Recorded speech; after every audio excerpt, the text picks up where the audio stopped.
Alright y'all, welcome back to the channel and do some more turkey patterning, and today we've definitely got a very interesting combination of shell and choke to try out. It's a new shell to the channel that we have tested another variant of here recently with some decent looking results, and a lot of you guys have wanted to see this version of these shells as well, so who knows, they might be some surprisingly good performers, but I guess it could go either way. But as for the shells I've got today, I picked up some of these, the Remington Nitro Magnum shells, but these ones are the 20 gauge 3-inch 1¼ ounce payload of lead 6s moving about 1185 feet per second. A lot of you guys have wanted to see these regular Remington Nitro Magnum shells because even though they are not listed as a turkey shell, I know several of you guys have said these are some good performers for what they are, and we've tried the 12 gauge ones recently with some decent results. So next up we've got the 20 gauge here, so we'll see what they can give us. Lead in a 20 gauge is very borderline to begin with typically when it comes to a 40-yard turkey pattern, so these definitely have a pretty steep challenge ahead of them for sure, but we'll see what they do. And as for the setup we're going to run them through, I brought out my Stevens 301 20 gauge. It's got a 26-inch barrel on it, and for the choke I decided to go with the Cabela's Blackmaxx. It's a 575 constriction, which might be a little bit more on the open side, especially for a load of lead 6s like this. However, it's a consistently reliable performing choke, and I know what it should give us with a good shell, so we'll start here and we'll see what happens, because these may very well need a lot more constriction than 575. But as for today's test, everything is set up the same as usual. The turkey target's at 40 yards, and we've got the chronograph so we can get our velocity. Even though these are technically not a turkey shell, they are still a high brass Magnum field load with a buffered payload, so I'm not going to handicap them at all. I do want to do a more in-depth test with them at different ranges with different chokes and stuff, so that will be coming at some point. But for today, we're going for a 40-yard turkey pattern. So let's get you guys a view of that target and see what these 20 gauge Nitro Magnum 1¼ ounce 6s can actually give us, and if they're going to be usable at all.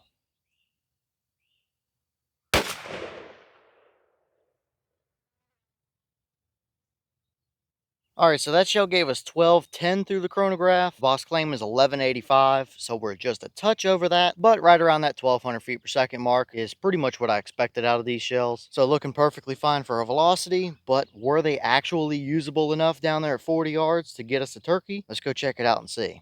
Alright, so now we're down here, and this is what we got. And I gotta say, it's honestly not horrible for a 20 gauge lead shell, and it also being a Remington loading. This isn't terrible, all things considered. Now, yes, right off the bat, we were favored a touch to the right there. I really don't know why that combination shot way off to the right like that, but that's why we use the backers, so we can see our pattern, and that's why you should always test your combos before you actually just take them out on a hunt. Either way, I do still think we would have had a dead turkey here. There's one touching the bottom of the brain there, one down touching the spine, and a couple more down through the upper body area. So I do still think you would have gotten that turkey. However, if that pattern was more centered up, you would have absolutely gotten that turkey at 40 yards. So moving in and looking at our core area, it's nothing, super fantastic. It's definitely not a TSS load or anything like that, but you have a relatively even spread of pellets right there off the right edge of that turkey paper, that if the turkey was centered in there, then yeah, you would have hit him with a bunch of pellets and there would be nowhere that he could go to and get away from you. So I will back up here and give you guys a little more of a broad view, and I will put a 10-inch circle over there just off to the right where our core is, so you guys can see what it looks like, because it's really not all that terrible overall. But back moving in here and looking, we do have a couple little voids to deal with. There's one right here in the center of your screen, just at the bottom edge of your core area, maybe another one just up here at the center of your screen at the top edge of the core area, and around the edges we do open it up a little bit. We have some little scattered stuff around there, a few flyers over here off the left and down the left edge and at the bottom there as well. So it isn't the most even pattern throughout the entire thing, but that does give me a decent bit of hope here. For a 20 gauge lead shell and a Remington load at that, this is honestly one of the better performances we've seen out of a lead load in a 20 gauge. That wasn't the one singular Longbeard XR shell that actually gave us a good pattern. So this already being a usable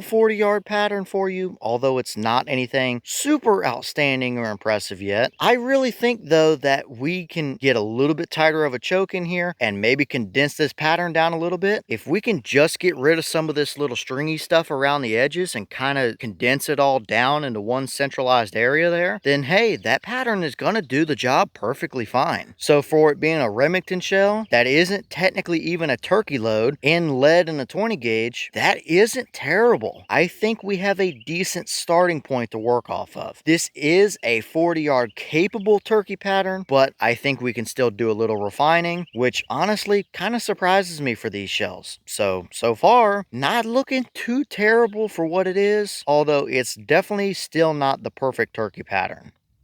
And here's the wad from that shell. It's very typical Remington stuff here. You can see that big rib on the inside of the wad. So I believe this is probably the same wad they use in a lot of their other turkey loads and stuff. And I honestly kind of thought initially, before we started testing some of these Nitro Magnum shells, that they might just be a Nitro turkey without the turkey name on them, since they appear to be loaded pretty similar. But so far, I think they are better performers than the Nitro turkeys are. But as for this wad, nothing really out of the ordinary or too special to see on it.